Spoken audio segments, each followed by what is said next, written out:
Welcome to the Tatyana Show. I'm your host, Tatyana. And if you are in the Starkville area, be on the lookout. April the 14th and 15th, there's a play coming. It's titled Genesis. It's about an R&B singer and how fame almost ruined her family and her husband's attempt to keep the family together and so much other drama. But don't worry, as opening night get closer and closer, I will keep you guys posted about the play. And, constantly remind you guys so y'all can check that out. You can learn something that's for the whole family. You definitely want to see that. But don't go anywhere because you're watching the Tatyana Show.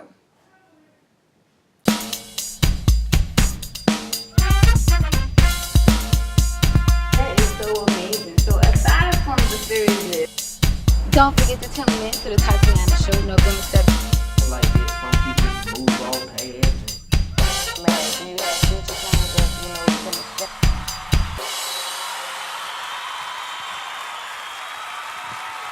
Welcome back to the Tatyana Show, and I'm sure you guys watched Sunday's night game, and now you know who's in the Super Bowl, the Broncos and the Panthers. I'm so excited because I wanted Cam Newton to make it, and I'm glad that he is because he's a young, fine black guy, and he's a quarterback, so I wanted him to take that title.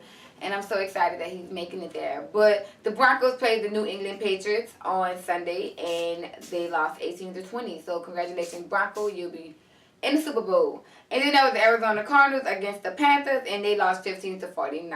So congratulations, Panthers. Now you guys are also in the Super Bowl. And like all things in the Super Bowl, people got to start making their predictions on who's going to win, blase. But the FPI made a prediction, and they said that the chances of winning for the Panthers is 55.6%.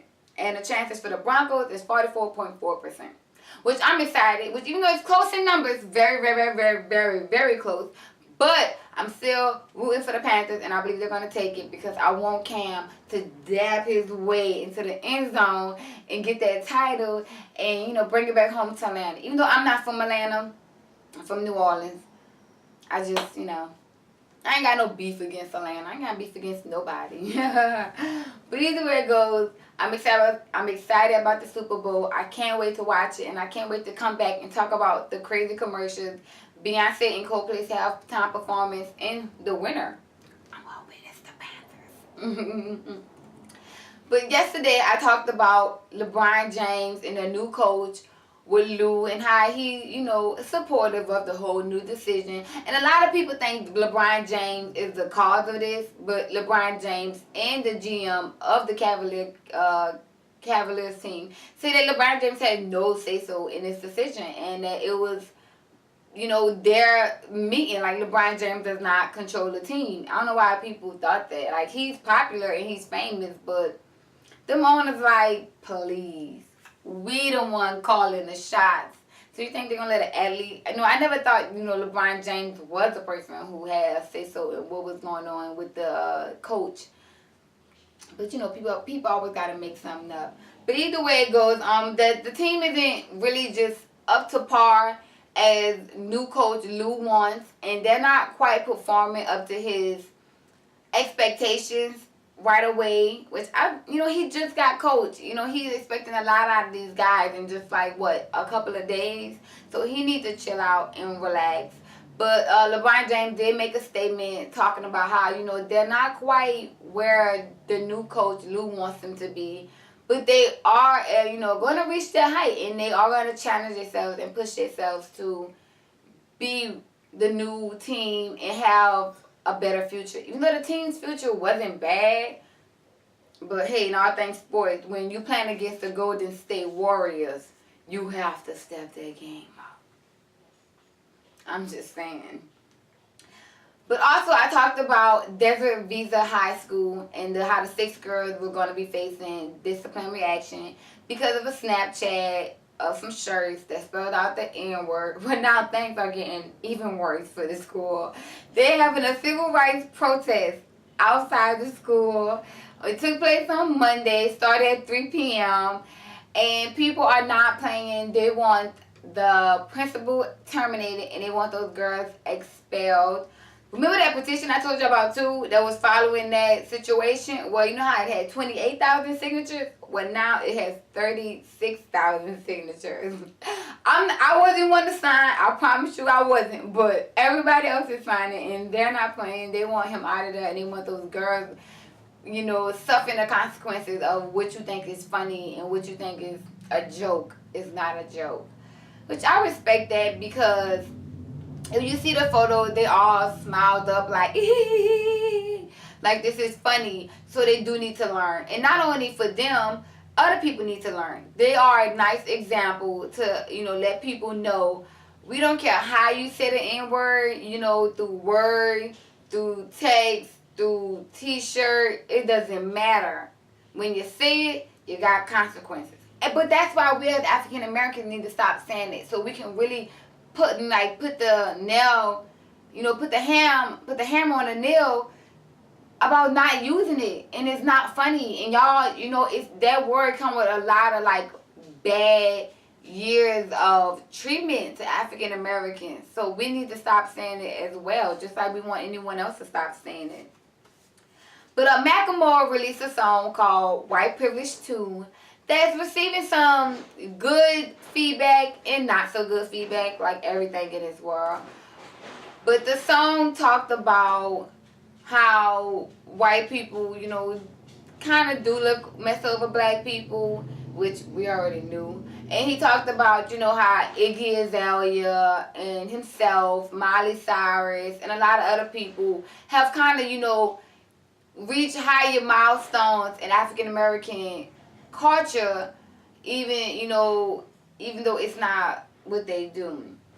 Well, he spoke on things that we already know, but it's just nice to hear it coming from someone of a different race, to let other races know we ain't crazy, okay? If this person can see it, we know y'all can see it, and we're not making this up. So y'all need to stop trying to play like we some angry black folks when y'all know y'all are doing things to mistreat us purposely.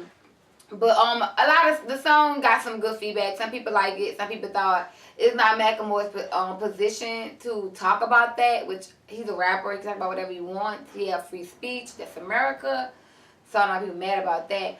But y'all should go check out the song. It's pretty good. It's okay. I was never much of a Macklemore fan, so I can't even just say woo. It's awesome, but it's a good song. Y'all should go check it out. I want y'all to know about it because we're facing a lot of issues right now as African American people. We always have. But if you're a fan of Kanye, be on the lookout, because his new album Swish will be dropping February 7th. And that's the same day his clothing line will be dropping, the Yeezy Season 2. No, 3. I'm sorry. It's Yeezy Season 3. I'm sorry, Kanye. But it will be dropping the same week that New York Fashion Week is going on, and same day his album dropping now. He released it a track list of the 10 songs that will be featured on the album, and I'm excited because I'm a Kanye fan. I love Kanye. I love every album that he did, even Yeezy's. People didn't like Yeezy's that much, but I thought it was great. It was a good album. I think it was just too futuristic for his time period in music right now. That's why a lot of people couldn't bite it, but I can keep up, Kanye, because I can keep up with you. But, Dark Fantasy was my favorite album of all time because it was just so beautiful. Like, when I first heard it, I was in class, too. I'll never forget this.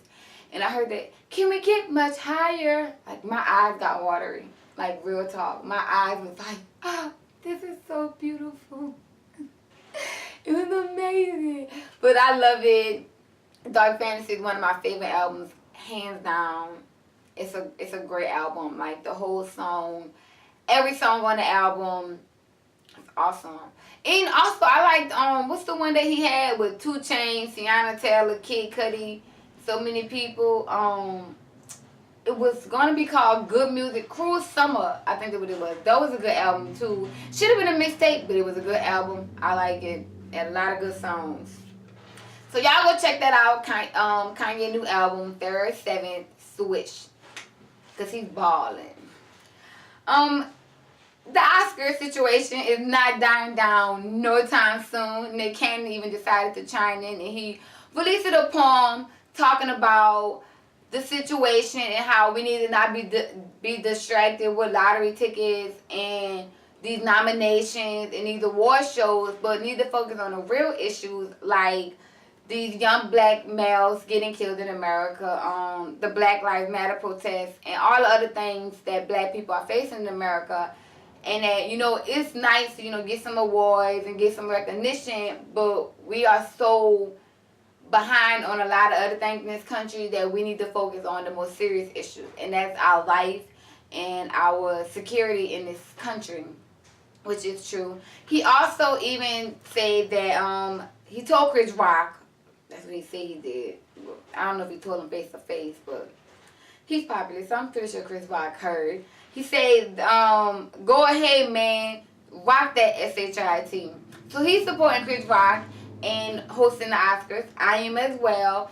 I'm excited because Chris Rock is funny and he's great. And I guess Nick Cannon see the same thing I see. Chris Rock can take this situation and make it funny and really shine some light on how they really do look over African Americans. So good luck, Chris Rock. I hope you do a great performance. Being host, ringmaster, that is, of the award show. And remember how I told y'all I wasn't sure that I was going to watch it? Well, my mind is made up. I'm going to watch it. I got to watch it. I do, because I want to see Chris Rock and I want to see how he's going to do it. And if y'all don't watch it, don't worry. I will watch it for you and I will let you guys know all the highlights of the show and all the low points of the show and how the whole show was and who won and blah, blah, blah, blah, blah. I got your back on that. Okay, well, this not news, but I wanted to talk about it because it was funny. But J.Lo was performing in Las Vegas and she lit her pants. I guess that outfit couldn't hold that big old booty anymore. But here's the video. Thank you so much. I love you very much. Thank you so much. We can do anything we want. Live it up. So live it up. Live it up. Give it up for this. Yeah, the 46-year-old was performing in Las Vegas on January 23rd, and when the show was almost over, she was taking a final bow, and oops, goes the pants. It ripped open right in the Darien area. It's just funny because, I don't know, it's just funny because J.Lo got a big behind. Her pants slipped, ripped by the behind area. I love J.Lo. She's a great performer, but she could never be Beyonce. No offense to all J.Lo. You're great. You made your mark. You did your own thing, but Queen B is Queen B. And I know a lot of people don't like Beyonce, like Wendy Williams. And J.Lo probably got her little beef, too. But I promise you, I used to be like that, too. I'm going to let y'all in on a secret. I used to be a Beyonce hater. I used to have like this love-hate relationship for her. Like I used to like to watch her perform, but I didn't like to admit that I used to like to watch her perform. Until one day my sister, just helped me come to reality that I do love Beyonce. And she is so great at what she do, I'm kind of mad about it. But now I have come to this realization and I feel like this burden has been lifted off my shoulders. And if you are a Beyonce hater, you need to come to the realization that Beyonce is awesome at what she do. And just admit it and lift it off your shoulders and just realize this girl was destined for greatness and there's nothing we can do about it but just embrace it and be happy. And plus, we need to realize we need to be happy that Beyonce made it out. Because it was against her, Christina Aguilera, and Britney Spears. And she outbeat both of them. So let's go. Let's hold this down because she's black. And she outbeat Britney Spears and Christina Aguilera. So go ahead, Beyonce. Well, that's all the information I have today on the Tatyana Show. But thank you guys so much for watching. And I'll see you guys next time. Mwah.